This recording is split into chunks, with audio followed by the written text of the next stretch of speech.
Family, are you concerned about Gen Z? If so, then let's tune in for what seems to be an optimistic report here at 180 Truth. We must face the moment of truth, baby.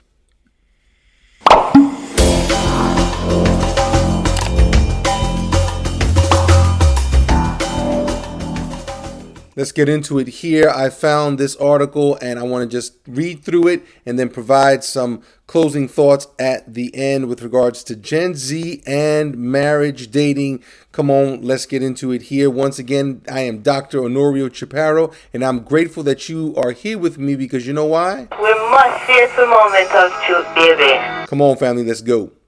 Family, thank you so much for being here at 180 Truth, and I want to encourage you to please go on ahead and to simplyaviance.com and help support this channel. Help me buy some coffee, which keeps me inspired and up and awake. Please go on ahead and check out simplyaviance.com for some really cool merch, some really great ideas to celebrate the guys and gals in your life. So go on ahead, please, and support the merch right now. Support the channel. Thank you so much for the consideration. Simplyaviance.com. Yep, that's my wife's name, Aviance. Simplyaviance.com.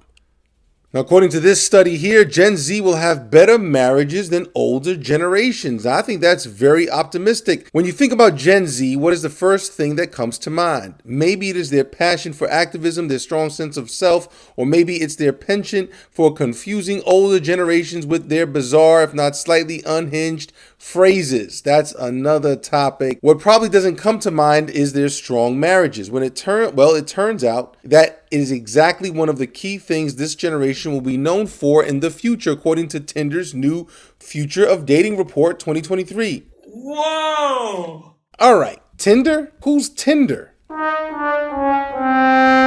So right here, we probably want to be very suspicious with what we believe, right? After all, it's a dating site. So of course, they're gonna put out something like this. They're trying to stay in business. But let's continue to read through this report. The report titled by, again, Tinder, a dating site. I don't know. Let's see who they paid. The report titled A Renaissance in Dating Driven by Authenticity. Okay, well, who did the report? Well, apparently the report is done by Paul Brunson, who is, apparently according to the Tinder newsroom, one of the world's most famous and respected matchmakers. Having built so he's not a social scientist. He's not a psychologist. Apparently he worked with Oprah Winfrey, so I guess people who work with Oprah have some credibility. I don't know, but apparently he's using his vast wealth of knowledge partnering with Tinder. Family, for those of us who wanted to start out optimistic, maybe we need to,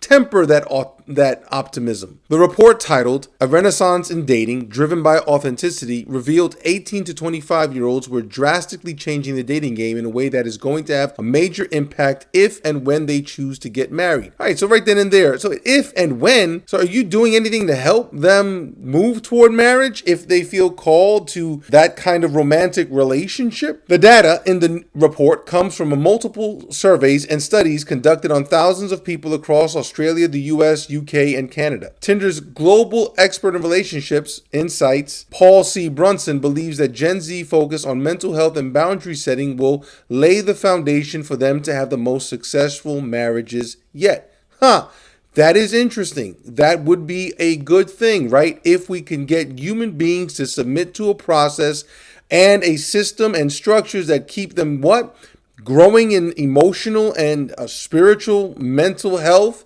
and also knowing how to set clear boundaries. That's important, especially if we believe that monogamous, long-term marriages are the best places and spaces for children, at least in the Western world, in the Western civilization, and fathers present, mothers present, that two people actually acting in a way that benefits the other person and the community. Yeah, we want that. We definitely want that, right? Personal development, emotional well-being, and clear communication in relationships are priorities for Gen Z, which leads to stronger and healthier marriages. Okay, the principles themselves lead to stronger and healthier marriages. It's good that they're interested in that. That doesn't mean they're getting the right principles. It doesn't mean they're getting the right mindset, the right philosophy. You can be interested in personal development, but that doesn't mean you're going to be a generous individual. You can be interested in emotional well-being. It doesn't mean you're actually willing to face the truth. You can be interested in clear communication. It doesn't mean you know how to be a good listener or empathizer. They are, however, less interested in marriage than previous generations. Aha! And again, this is the sad reality of Generation Z, at least right now. And I say it's sad. I say it's sad historically, theologically, by any measure of the word. It is a dangerous place we are in the Western civilization in the United States of America, preferring to focus on creating fulfilling lives. That is crazy, because at one time, or how shall we say, for almost all time of history, fulfilling lives is found in marriage or children. And if it wasn't found in marriage, then it was found in a deeply devoted spiritual life. Whether it was, and again, I'm a Christian, whether it's the monks, whether it's a life lived like John the Baptist, or whether it is also in other religious traditions, whether it's the Buddhist monks, the Hindu gurus, they are people who found fulfilling lives in deep spiritual, and they were sacrificing themselves so they can gain a higher level of thinking, thought, transcendency, whatever you want to call it. Otherwise, the fulfilling life was found as a spouse and as a parent. Wow. We live in a culture, in a world, and it's a creation of the boomers handing it off down to Generation X to the millennials to whatever. And at the end of the day, we have the culmination of selfishness passed down from generation to generation, where everyone thinks fulfilling life is doing whatever they feel like doing. This prediction is based not only on the report, but on marriage data from around the world. Brunson cited recent studies that found within the last 3 years,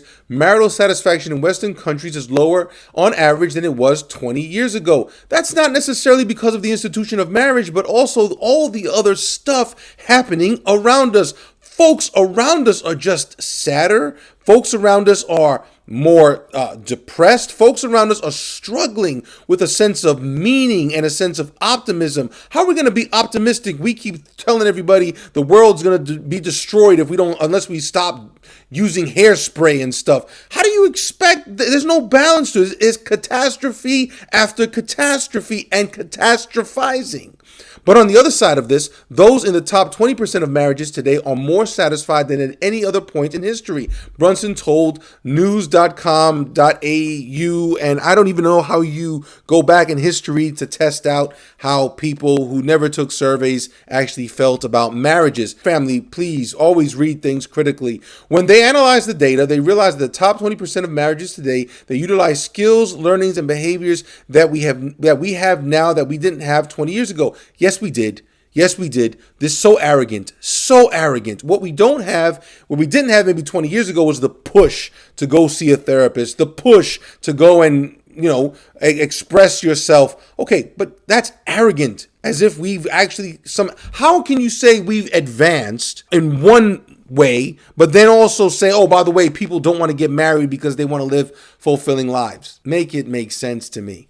Basically, couples who learn healthy behaviors and then embody that in their relationships typically have a higher satisfaction relationship. You think? Really? Wow. So that's the kind of the premise that I used. Yeah, okay. Brunson then compared this to the behaviors being displayed by Gen Z, branding them the healthiest dating generation ever. I've actually done other videos. There are other reports that talk about the disparities in Gen Z, how there are so many young men who are not dating. There are so many young women dating, we don't even know who, probably sometimes the same guy, pointing to their focus on self-improvement, communication, boundary setting, therapy, and mental health. Family, that cocktail is so ambiguous and can still be interpreted as just so selfish. So it's for those reasons and many others that I think it's very clear that the data suggests that Gen Z will have the strongest marriages or strongest marital satisfaction rates. Now, they may have fewer marriages, but among those who are married, they will have the strongest. There are going to be fewer marriages, but those marriages will be strong. What about getting these individuals who are seeking fulfilling lives to recognize that your fulfillment is going to be as a spouse, as a husband or wife, as a parent, or seeking deep spiritual truths and ways in which your life can benefit more than just yourself. The oldest Gen Zs are 26 this year, meaning there are many that are probably already married or thinking about getting married. However, as Brunson mentioned, the report found marriage is less of a priority for this generation than any that came before. For the 18 to 25-year-olds who were surveyed, getting married drops to 10th on the priority list when thinking about their short to long-term goals. Parents who tell their kids, don't worry about marriage. Don't think about marriage. Parents who tell their kids, go ahead and have fun now. The spouse will be there after you graduate. Secure your future now. It's okay. Go ahead and have fun. Just protect yourself. Go ahead and have fun. And, don't worry don't get too serious with anybody. We have contributed, or shall we say y'all, because I'm not teaching my kids that. And I never bought it when people told me that. So y'all, or pass this along to some of y'all know some of y'all who've been doing this, have contributed to a generation that despises the calling of God, the design of on our lives to be married. In comparison, millennials put marriage in their top 4 goals when they were the same age. Instead, 80% of Gen Z believe that their own self-care is their top priority when it comes to dating, with 79% wanting prospective partners to share this same view. It was always difficult. Marriage was always difficult because two selfish people that come together without any pre-training or any kind of a mindset, worldview that they had to die to their selfishness, get married. All they're doing is selfishly imposing their will, looking for ways to get what they want, and they destroy the marriage. Selfish people cannot be married. And now we're looking at two people that are looking and saying, are you just as selfish as I am? Are you just as selfish as I am? Then we can get married. No, it doesn't work that way. It makes no sense. It is a catastrophe. It is a disaster when it comes to dating, when it comes to actually committing in the place where you're dating, moving toward a long-term committed relationship. This younger generation is vehemently rejecting old-fashioned norms around what romance and relationships should look like, with a massive 69% believing dating standards need to be refreshed to fit a more modern and diverse society. What does that even mean? What does that even look like? Our human nature, our biology hasn't been upgraded. Our technology has, and what good has it done for us? It's actually enslaved us more than anything else. What are they envisioning? There's a difference between something being old, traditional, but when it comes to that which is rooted in eternal principles that are unchanging until the end of all things. If we really want to get to the heart of things, it's Gen Z who is saving and savoring the art of getting to know someone, with that most important someone being themselves. Yikes. That is scary. Our identity isn't just something we put on like clothes. It's a gift. Identity is a gift given to us first by our parents, confirmed by our community. Then identity is that series of choices we make prayerfully in choosing to accept what God says about us. So we have people who are busy trying to do what? Getting to know themselves. Family, how much getting to know yourself do you need before you make a commitment to actually die to self and selfishness and live so that others can flourish and you will flourish with others? How much knowing yourself do you really need? This is a cohort that's prioritizing qualities like intentionality and transparency, with love and personal fulfillment being a primary consideration. With self-love and personal fulfillment being a primary consideration. That's it. Self-love. Which there's a degree to which we want to say we respect ourselves, we live out of a place of dignity, personal dignity. I think that's what's best. I think we need to redefine self-love as just simply saying, walk in the dignity that God gave you. Live it, believe it.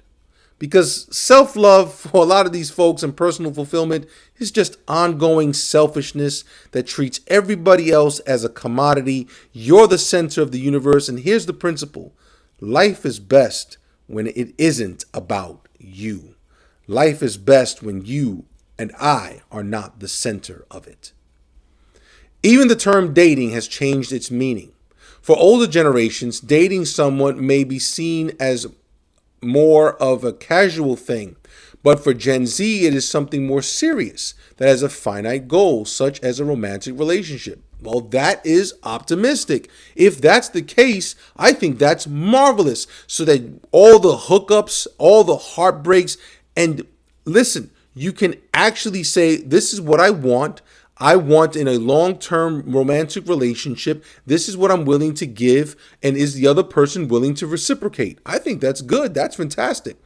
As a result, many Gen Z people prefer to use different terminology so as not to put as much pressure on a relationship by defining it with a word like dating. Oh, wow. Here we go again. The confusion of the mind confuses their language, and the language confuses the life that they live. Wow. Now, don't get me wrong, dating has been a strange word to define. That's another video. However, if the purpose of a thing is not clearly understood, abuse is inevitable. And when you start having multiple terms for something that is pretty basic, dating, a state and stage and place of interpersonal communication and the development of relationship with the long-term goal in mind, or with the goal in mind of a long-term committed relationship, marriage. All right, so these are the terms they're using. Terms such as vibing, kicking it, deep liking, sneaky link, and situations tend to align more with how situations, more like situationships, tend to align more with how younger singles perceive the dating process. All of this, they claim, is creating a healthier environment for dating for younger people. I don't know about that. It seems terribly confusing. It seems to me that also there are going to be some folks who are going to be at an advantage. Those who are able to manipulate, those who are able to lie better. I just think when you have all these different terms, God is not the author of confusion, and people that are liars can take advantage of the confusion. In fact, more than half of millennials surveyed agreed dating is healthier for 18 to 25-year-olds today than it was when they were the same age. I'm not quite sure if that's really a big accomplishment. 3 in 4 33 to 37-year-olds agree that the dating games, like playing hard to get, giving mixed signals, and playing the field, were accepted as normal when they were younger. And that is a sad, sad thing, right? That these folks here can look back and say, hey, that stuff was terrible, but they were doing it. But I don't see how you can avoid playing hard to get, giving mixed signals, and playing the field when you're using terminology like vibing, kicking it, deep liking, sneaky link, and situationships. Family, it seems to me that the same people that want to play hard to get, the same kind of person with the nature but that wants to give mixed signals, and the same person that wants to play the field because human nature hasn't changed, even though you want to mess stuff up with the language, still going to be able to do that. Tinder CMO Melissa Hobley told news.com.au this awareness from millennials about Gen Z and how they have changed the dating game was one of the more surprising parts of the report. She said dating and courtship had always been hard, but it was this kind of awareness that shows it was getting better. Sometimes the progress is not as fast as we want it to be, but it's getting better and it's getting healthier. So family, tell me what you think. What do you think? Do you think Generation Z, even if it's only 20%, will they have happier, healthier marriages? Or do you think that it's a load of smoke and that we are still in trouble as a civilization, as a society, because people are avoiding marriage, that even those marriages within Generation Z, there's a certain fragility to them perhaps, that the languages they're using, how they're linking up, what they think the other person is supposed to bring to the table, what are they missing? Family, I'm going to say this, that the ancient ways are the best ways. Doing things according to God's word will never lack. his supply, his principles, those broad and basic truths that are found to us in scripture are still applicable, then they still work. And so you and I need to be able to encourage others to say, hey, God has designed you and called you into marriage, into a long-term relationship. That itch you have for intimacy, to know and be known, that itch you have to be loved, that itch you have there for even a biological itch that you have that you want scratched, do so by walking in the truth. Do so by living according to God's principles. Do so because they will actually bring the best out of you, because the best of us is when it's not about us. Family, thank you for being here. Please subscribe, hit the notification bell, go on ahead and share this video and let me know what you think about this article, what you think about the dating scene out there, what you think about marriages and why they fail, what you think about Generation Z, and are you hopeful that they will get it right? Thank you, family, for being here. 180 Truth. God bless.